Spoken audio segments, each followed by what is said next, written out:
you're a leader in an organization, how do you begin to set this expectation that, hey, this is how we want to treat and consider the transaction we have and the customers we have? So it definitely starts at the top, the board, the CEO, setting expectations. I first became interested in this whole model when I was working with Netflix many, many years ago.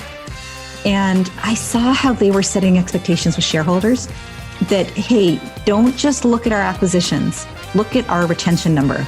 That's the thing to notice, because we have 36-month relationships or longer with our subscribers.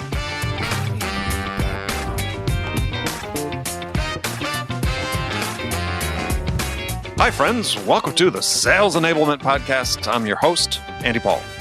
Now, that was Robbie Kellman Baxter. She's the author of the book titled The Forever Transaction: How to Build a Subscription Model So Compelling Your Customers Will Never Want to Leave.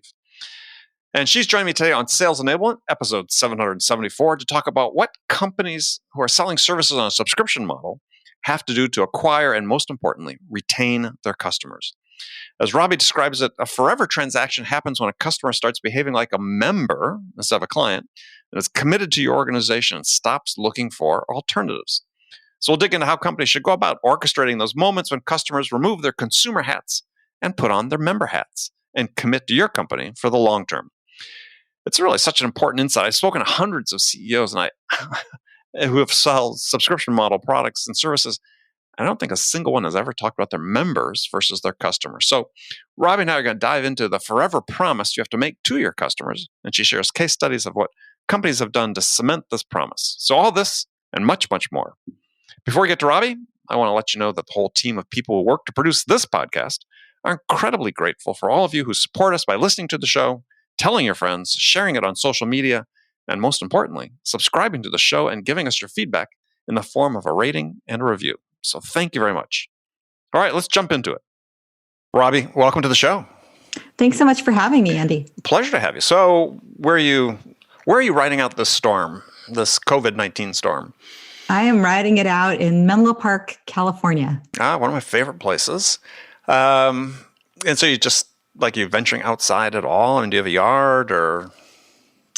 We have a yard. Nice. I spend a lot of time in the yard. I spend a lot of time in the garage on our Peloton bike. Peloton. What's your screen name? I'll follow you. Bax Mom. Bax Mom. Okay. All right. I'm the sales house. So, but yeah, mine is sitting. I just finished about an hour and a half ago. It's sitting over there in the corner. Who's your favorite instructor? Matt Wilpers. Oh, yours? I like Matt. I probably ride with Robin and Allie the most, but I enjoy the variety. Oh yeah, yeah. Well, I like Matt, and then they have rides with like Christian Van de Velde and some pro cyclists. You're a serious cyclist, then. Well, I don't know. I pretend I'm a serious cyclist. Yeah. So yeah, I like the ones that seem more cycling oriented as opposed to like spin classes and so on. So yeah.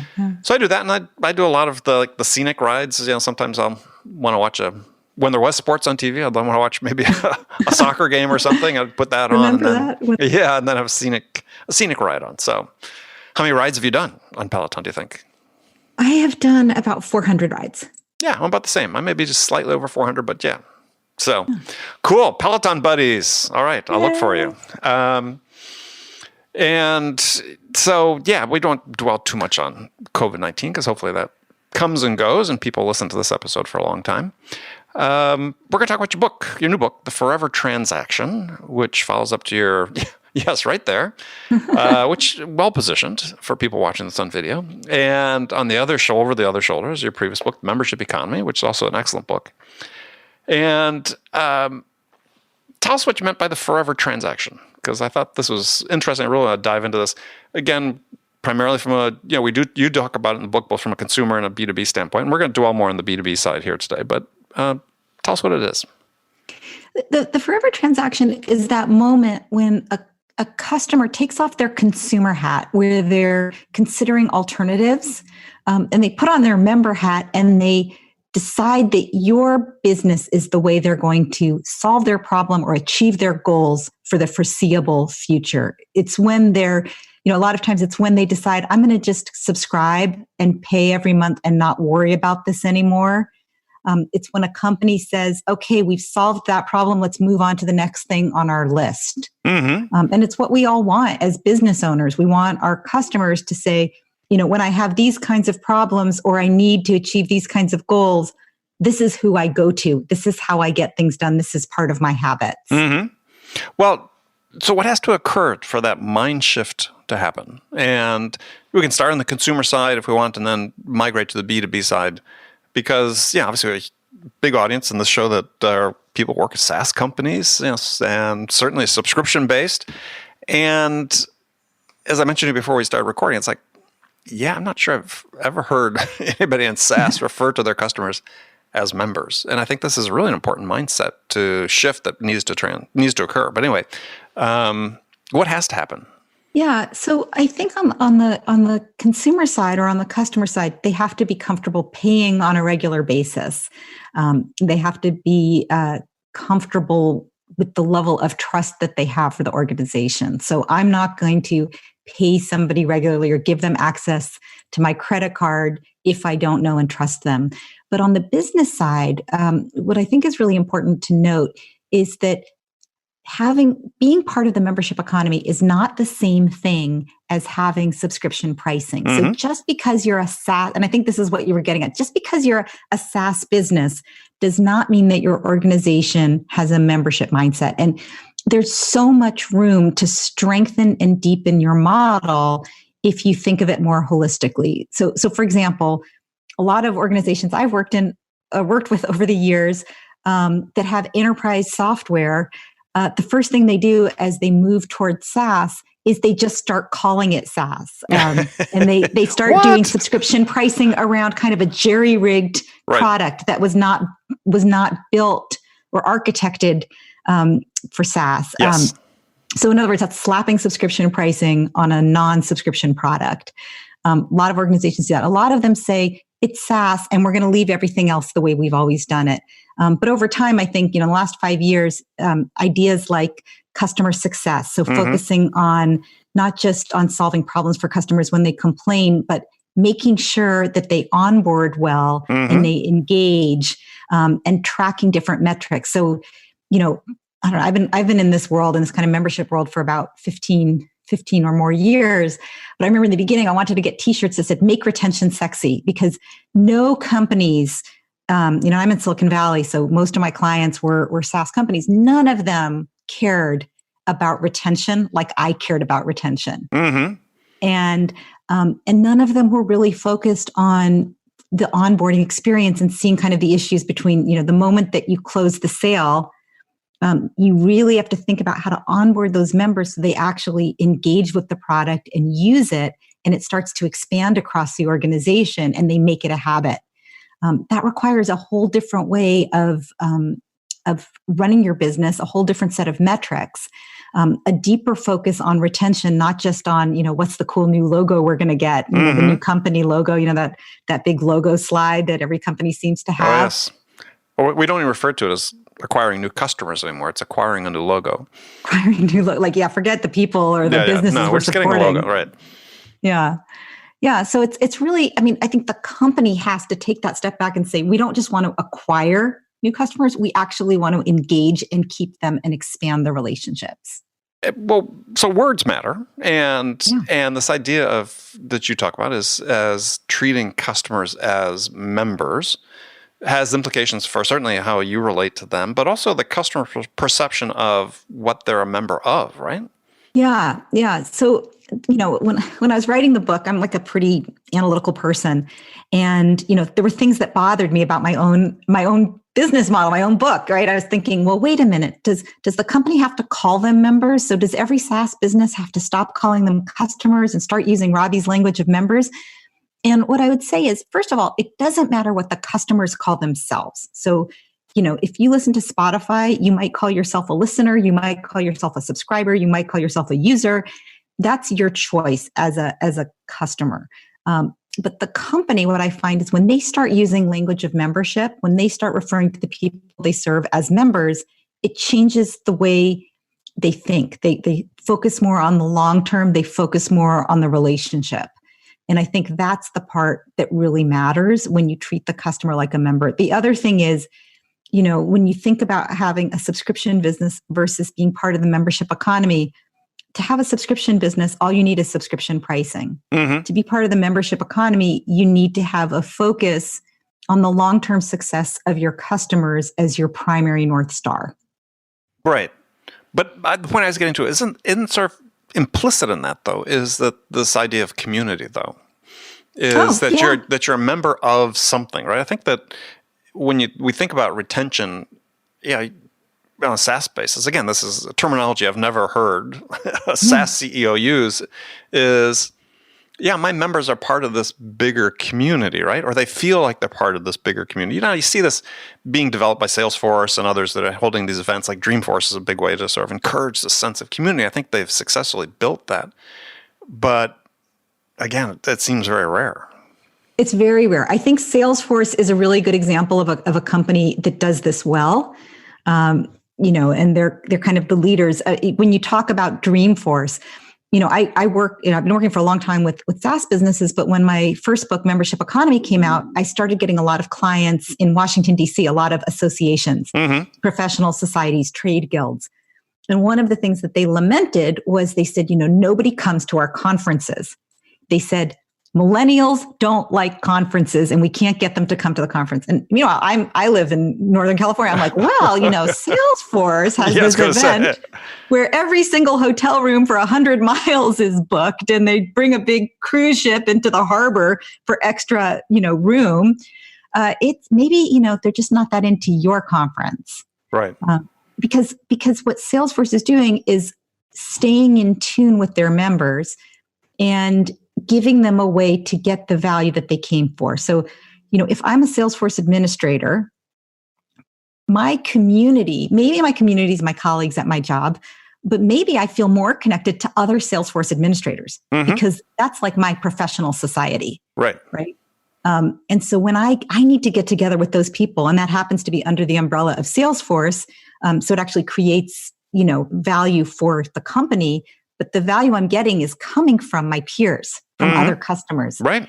And tapping into that is one tactic of this membership economy. It's recognizing that it's not just I didn't come for the software, or maybe I came for the software, but I'm going to stay for the community. I'm going to stay for the support. I'm going to stay for the fact that maybe Salesforce cares about me being successful in my career. I know that a lot of these events are places where people actually find new jobs.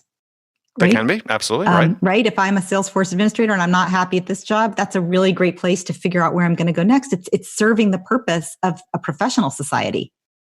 Yeah, well, I think that's what I was sort of thinking of when you're saying, hey, feeling like members, if you're developing this community around your particular application, then you get that interchange and that starts reinforcing people's individual decisions to stay. I mean, if you're doing a bad job and everybody's bailing, then it could reinforce the decision to leave. But in general, I think that, if you're looking for a retention strategy, that experiential component of it, making people feel like members. But again, you just don't hear the words enough. And well, I think there's a few reasons for this in the SaaS world. So one of them is, they're very focused on growth. And so there's a lot of emphasis on growth through new members. That's what people want to talk about. It's more interesting to talk about new members than to talk about, lifetime value or how long someone stays. Also, those metrics are harder to track. Though within a few years, 2/3, 3/4 of your revenue is coming from recurring revenue from your existing customers. Right. But right, and they're starting to get that. I mean, I do hear them talking about MAU, monthly active users, and ARR, and like those numbers are starting to be more important. But companies aren't always digging into kind of unit economics. So when a new customer signs up, how long do they stay? How much does it cost? How much revenue do they drive? And starting to kind of break that down. And then to say, well, what are the leading indicators that let us know if somebody is going to expand or contract or cancel? It's just a different way of thinking about the relationship. I also think that they tend not to worry about keeping people as long. It's not what they're thinking about. The salesperson's thinking about closing the deal, big game hunting, bringing the woolly mammoth back to the cave and leaving it for the, rolling women my and eyes, children. but yes, to take care of. That's a very different mindset than kind of this nurturing mindset that really goes with a membership economy vision. So I think it's changing. I think more and more, when I wrote the membership economy, software company leaders didn't necessarily get it. They didn't understand what I was like. Well, Robbie, your book doesn't really apply to me, or, your concepts don't apply to me. I haven't read your book. But then when they read the book, they're like, oh, well, this kind of actually is the problem we're having. And maybe the solution could work. So I kind of wrote membership economy as like a 1-pound business card to say, right. Okay, here's how you can use this and why it would work. And if you're having these problems, maybe this is a way that you can rethink your model. Yeah. Well, I'm sort of distracted. Because I wanted to go back to a point you had brought before I forgot it, which was that this doesn't necessarily have to apply to subscription-based products. No. And I think Tesla is an example of one I would say that probably even though I think there's a little small recurring revenue element of it, but in general, you're buying a car, but you certainly feel like you're a member of something, not a consumer. Yes, and absolutely. They do that, access to their charging stations, all the things that surround the product itself. Yeah, exactly. Well, the things that surround the product themselves, certainly. So, I know people know that when everybody wanted their cars and there were like lines and wait lists, when the day came when you could actually go pick up your car, they invited existing car owners to come and help with the event and made it kind of a celebration where, you have a car, I just got one, you come over and say, hey, Robbie, let me show you how to use it. And let me show you what I do. Sure. And let me teach you. Onboarding. Yeah, onboarding, exactly. Yeah. But bringing your super users to onboard your new members, which is like so smart. But then they also did things in the product itself. So the way they design, Elon Musk talks about it as being a software product wrapped in metal. Right. And the idea is that, in a normal car, you roll it off the showroom floor and it immediately becomes less valuable. It's immediately obsolete. But with a Tesla, because they continue to update the software on a regular basis, your car gets better over time, not worse. And that's the kind of mindset of membership, which is, I don't want to own a car. I want to have the best ride, the best transportation for my needs. And, so the best way I can do that maybe is by buying a car, or maybe it's by using Uber, or maybe it's by signing up for Porsche Passport's membership model where I can have a Carrera on Friday and a Cayenne on Monday. There's a lot of ways of packaging that value in different ways. But Tesla, you're right. I think without actually having a subscription model, they've done a really good job of aligning the way that they provide value with the way that their customers need that value, the most valuable way for the customers, layering in more value than just the car itself, the community, the updates, the feedback, all of that. Yeah, I think you can summarize a lot of that in saying the experience, right? Yeah, of course. Yeah. Exactly. And I think that is such a critical part. And I think that is becoming more important. I've started reading Matthew Sweezy's new book on the context marketing revolution, which talks about this importance of the experience.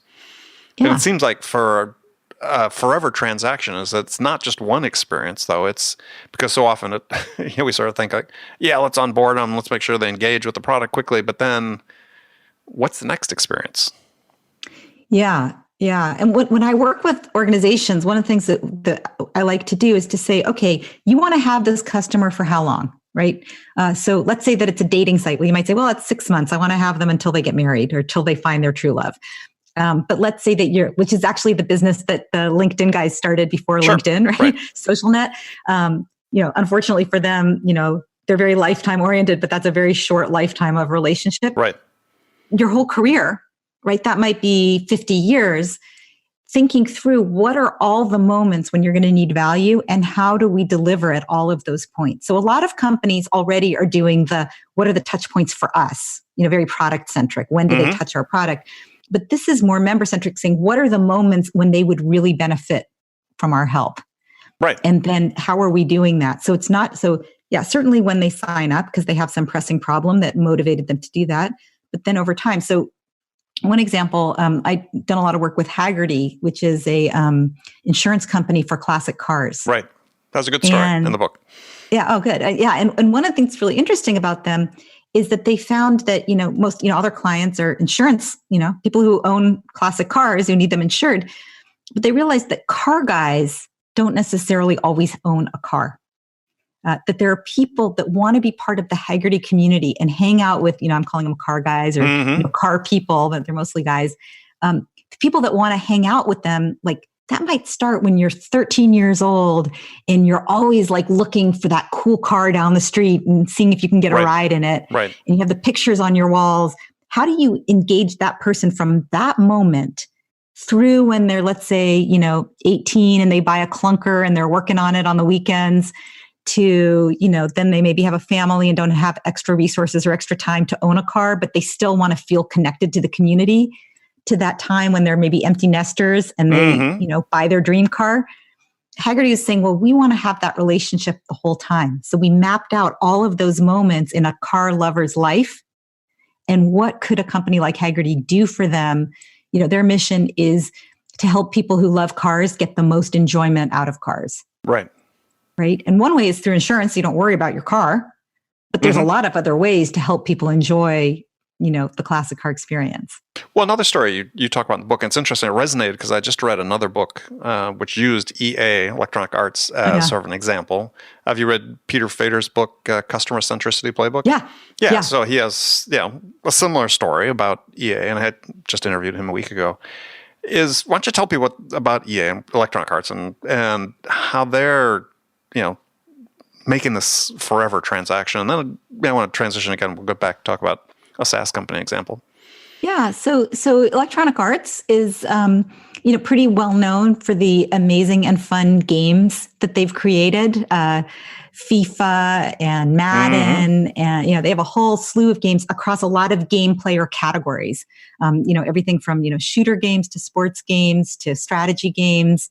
And the games are, historically have been boxed games, $60 for the title. A new one comes out every couple of years, FIFA 2020 or, FIFA 2015 or whatever. And over time, they've layered in more value to make the game fun kind of all year round in an ongoing way. And the CEO there and the company culture is very much focused now on what they call player first. So how it's kind of like customer centric. How do we make the player's experience as good as possible? And one of the things that they've done is they've created a subscription or a series of different subscriptions that allow players to be exposed to a lot of different games. So you can subscribe to be, to get the catalog of games. And then they've also got a network, which is free to be a member of, which allows you to interact with other people who are playing the games. So in other words, something that's sort of crazy to me as a, not target audience is people like to watch other people play video games. Yeah. Twitch, yeah. Twitch, right. Yeah. And, they're enabling that kind of community around the game player's world. So, they've done that and there's a lot of really interesting things that I'm happy to talk about. But I think the big point is that Electronic Arts as a company is moving from being product centric, which is we have this game that's a hit, we have this game that's a hit, to we have these players who want to play games, who want to get access to games first, who want to be exposed to new games, and who want to connect with their friends who also play games. And we're going to optimize our offering and our, you said, customer experience around them. So what are you seeing similar? Do you have an example, let's say the SaaS world, where people are letting the customer drive that really your direction, your product direction, and so on, to develop again this forever transaction member mindset? Well, I mean, one company that I talked about in the book, and I don't know if I'd call them a SaaS company, although SaaS is a key portion of their business, is Carbon 3D, makes 3D printers that you can subscribe to. So you can't own the printer, you have to subscribe to it. Right. And the reason is that the data that they're collecting about how people use the printers actually allows them to optimize the experience. So for example, they might be able to tell you, hey, you're only using your printer 8 hours a day. You should be using it, around the clock. Here's how to do that. So it's basically making sure that you're getting the full value that you're paying for of the printer, and also connecting them both through the network So maybe I don't know who else is using the other printers, but I'm being benchmarked against them so that I can get the best value. And right. So they're using that data to help me as an individual. I always think of kind of the distinction between maybe a network and a community, where the community is people that I know and I interact with, but the network is the power of many people coming together to help one another. Okay. And so they're doing both of those things. The community is letting, the members talk to each other to come up with best practices and also give feedback to the company. And then the network is them tracking all the data so that they can continue to optimize for the well-being of the entire group. It's a very, very different way to think about manufacturing. Right? Where it used to be that you'd buy this custom, these custom tools and have this custom line that was fixed. And if somebody said, let's change it, that'd be like, okay, well, in 18 months, we'll retool it. It'll take X amount of time, right? Yeah. So, sort of go back now a little bit, reset this, to talk about the cultures. So how does, if you're a leader in an organization, how do you begin to set this expectation that, hey, this is how we want to treat and consider the transaction we have and the customers we have? Yeah. So it definitely starts at the top, the board, CEO, setting expectations. I think, I started, I first became interested in this whole model when I was working with Netflix, many, many years ago. And I saw how they were setting expectations with shareholders. Right. That, hey, don't just look at our acquisitions, look at our retention number, which is, that's the thing to notice, because look at, we have 36-month relationships or longer with our subscribers. So the first thing I would say is you want, as a CEO, to say, I am focused on lifetime customer value. I am focused not just on how many people we acquire, but how that relationship expands and lasts. So, what I see in a lot of companies is they have a SaaS model, but then they're very focused on quarterly revenue. And they're very focused, and to the detriment of the overall business. So not focusing on how are we onboarding them, how are we retaining them, are they expanding? A lot of times I see in companies like, the sales team might sell a book of sell a bill of goods and get the deal closed, but the people who have to use the product weren't brought along.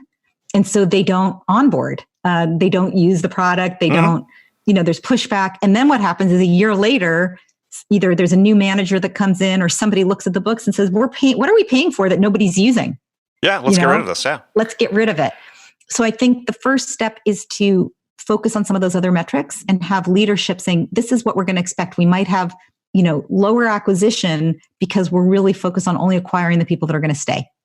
But you make a good point in the book that your acquisition behavior will have an impact on your retention.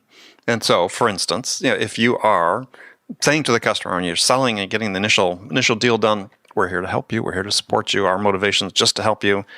And then suddenly it's, but, if you can close this month and we give you that extra discount, well, suddenly all that trust you start building up dissipates. And it doesn't mean they're not going to do a deal with you. Right. But that trust is never going to reach the level that you want to turn them into this member mindset. And you can expect, it's sort of this rule of thumb, which is purely a rule of thumb, is not scientific at all. But, the degree that you rely on discounts to close those deals is you're going to have a shorter lifetime with them. Yeah, absolutely. I totally agree with you. I think that it hurts the brand. The trust, the underlying trust. Yeah. Because it makes you think, well, gosh, if they don't really think the product's worthwhile at the full price, what else don't they think? Where else? And it also teaches you to, if you're negotiating, it teaches you that you're foolish if you don't negotiate. So, we see this with telcos, right? Right. Your friend tells you, oh, you should call, fill in the blank, your telco, and threaten to cancel because I did that. They gave me a 10% discount on the spot. So then you're like, well, God, if I don't call, then I'm stupid, right? Because that's what you're supposed to. If I don't call, then I'm paying too much. And what you want to do is have your customers think, I'm paying the fair price that everybody else is paying for this value. And so I don't need to worry about the price. The more complicated your pricing, whether it's discounts, whether it's like special fees for different things, the more complex your pricing, the more work the customer has to do to understand your pricing and the less they're going to trust you. So you want to keep your pricing simple so that they don't feel like they have to, like, when I think about it, an airline ticket, right? And you buy it on Tuesday and maybe it's a little cheaper. And if you do this and you do that, then you can get a better deal. And if you wait until the very last minute, then you might get a deal on the upgrade. It teaches you that you're in competition with the vendor. Right. That one of you is going to win and one of you is going to lose. Absolutely. And what you want to do is have as much alignment as possible and say, look, I'm going to charge you a fair price and I'm going to give you a lot of value. If you're not getting value, you should leave. But I know that my clients are getting value at this rate. Yeah. And you can do that without the discounting, first of all, if the discount was really necessary, you should have figured that out during the qualification phase. But secondly is switching costs are so low these days. Yeah. And if you have this type of transaction that goes on, it's relived monthly. It could be relived quarterly, depending on the deal you're signing. It could be relived annually. In the old days, you sold a piece of hardware, you had tough negotiation, then they forgot about it, right? Because you weren't renewing. But now this sticks with you. Right. It's a different, game theory, right? And, how do you play the game? If you play the game every month, in other words, the person can leave every month, you're going to play a different game. Yep. You're going to invest more in the relationship than if you're playing a game where it's winner take all, one-time play. Right? Because then in the one-time game, and I learned this in business school the hard way, right? When you play the game one time, the person can totally screw you, take advantage of you, because they're never going to play that game with you again. Right. But if they're going to play every month, then you have to have a level of trust, and they have to see value. And like you said, if you discount it, they're going to be like, maybe it's not that valuable. Or they're going to say, well, gosh, if it's that cheap, I'll just try it. But I'm not going to invest any resources in implementing it because we can always cancel it later. Well, an interesting conundrum about that whole, or paradox, let's say, of what you just described, though, is that you're saying, okay, well, back when it was a one-time purchase, so let's sort of do a yesterday versus today type comparison, is when, at least this is sort of the mythology that exists, is when the old days in sales is all relationship-based, right? Even though you're saying if it's a one-time thing, is the relationship wasn't quite as important. And then today, because of the ongoing nature of it, theoretically, the relationship should become more important. But when you look at the way sales is conducted, it's often more automated, mechanized, and there's not as much emphasis put on the connection and the relationship at a time when it's really needed.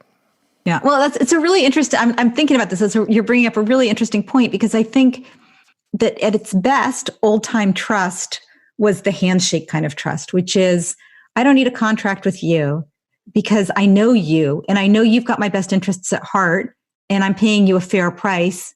So there's trust. I think that's the best case. The worst case that a lot of people have had is kind of that feeling of like the glad handing, I'm doing this deal with my buddy. Right. Yeah. Or I'm doing the deal with my buddy and it's not in the best interest of my company. But I'm doing it, like the kind of sales guy with his Rolodex, kind of, the old school kind of like, oh, they'll do it with me because I'm going to take them out for some drinks and we're going to have a good time and they like to work with me. Which, by the way, was always overstated. But anyway, go ahead. Always overstated? You mean people didn't really do that? No. Not to the extent this generation thinks that it's happening, but it happens. I think it also depends on the industry. I mean, I think it depends on what products you're selling. And I think it was more common with commodities, just because, if you could buy your lumber from this guy or that guy, you'd buy it, or your paper. But anyway, yeah. Yeah, coming off a tech background since the beginning of tech, wasn't. But anyway, go ahead. Not that it didn't happen, but now it's prevalent. But go ahead. I lost track of my thought. Oh, that's okay. Well, we're just talking about this idea of trust being different and more trust being demanded now, but it's more transactional today, which I think is problematic for sellers, is because they're being sort of encouraged, is that, this is a more transactional, shorter term, especially because if you're an SDR, you barely interface with the customer for X period of time. AE, again, you got a limited period of time, and then we're handing it off to customer success. Yeah. Yeah. And the trust there, I mean, what the point I know what I was trying to make before we kind of digressed to whether or not 3 martini lunches were a real thing. And we can agree to disagree. Well, no, I think I agree with you that in certain industries, I was talking about from my perspective and in the tech business, which anyway. Yeah. So I think what I was getting at is that the trust needs to be with the company, not with any one individual salesperson. But is it though? I think that's a critical point. Is there a level of trust, right? Do I believe that there's a level of trust in SaaS companies right now between the customer and the company? Well, is it more because there's been research on this, and there was an article in HBR just a few years ago. I think Tiffany Bova was one of the co-authors, is saying that based on a survey that customers trusted the individual seller more than the company. Right. And I think that the company needs to be the trusted relationship. And I think that there's always a kind of a battle between the company and the salespeople. One of my early product management jobs, I grew up in tech here too, was in financial services. Mm-hmm. And there was this, there's always this battle between the financial managers in a company who have their book of business and the brand. Right. Goldman Sachs versus Goldman Sachs private client services people, Morgan Stanley versus Morgan Stanley private client services people. Right. Because the customers came for the brand, but then they had the relationship and loyalty to the individual salesperson who then took it to the next company. Exactly. So there's always this kind of tension between the brand of the salesperson and the brand of the corporation, of the organization. Mm-hmm. And there's a question of what's in the best interest for the customer. And the company, yeah, and especially the company. Yeah, in the model that you're talking about, yeah. So what do you see as ideally what it should be? Well, it depends on where you sit. If you're the customer, you want you want everybody to have your best interests at heart, right? Mm-hmm. You want the salesperson, you want the company, you want everybody to be thinking what is in Robbie's best interest. And if you're the company, you want the loyalty and engagement to be to the company, to the brand, to say, no matter who sells to me, no matter who serves me, who I don't need to get the right guy. Like if you have a feeling in a company, like, oh, you want to work with that person because that's the best person, then your company has a problem. Mm-hmm. Because they're not providing consistent value to everybody. Right. And yet, if you're a salesperson, of course you want that. You want people to say, oh, go to Robbie. She's the one that can give you the good deal. If they try to palm you off to one of the other salespeople, just call back or just say no until you get Robbie. Yeah, no, I agree. I think that's hugely destructive, but unfortunately, it sort of gets set up that way, right? Sort of this hero thing. Yeah. Okay. Well, we sort of run out of time, but love to have you back and continue talking about this. This is a fascinating really conversation. Interesting. So tell people how they can connect with you and learn more about the book. Yeah, so the book's available now, this week. It's available anywhere books are sold, Amazon, your indie bookstores, Barnes & Noble. And you can find me pretty much anywhere on the internet. Robbie Kellman Baxter is my website. You can find me on LinkedIn. You can find me on Twitter, Instagram, Facebook. So yeah, link in with me wherever you can, wherever you are comfortable. Lots of options there. All right, Robbie, thank you very much. And as I said, look forward to talking again soon. Yeah, thanks for having me, Andy. Okay, friends, that's it for this episode. First of all, I want to thank you for taking the time to listen. I'm so grateful for your support of this show. And I want to thank Robbie Kellman Baxter for sharing her insights with us today. If you enjoyed this episode, please subscribe to this podcast, Sales Enablement with Andy Paul, on iTunes, Spotify, or wherever you listen to the show. If you could also leave us a rating or review and let us know how we're doing, we'd appreciate it. You can do all that on your phone in less than a minute as soon as this podcast is over. So thanks for your help, and thank you so much for investing your time to join me today. Until next time, I'm your host, Andy Paul. Good selling, everyone.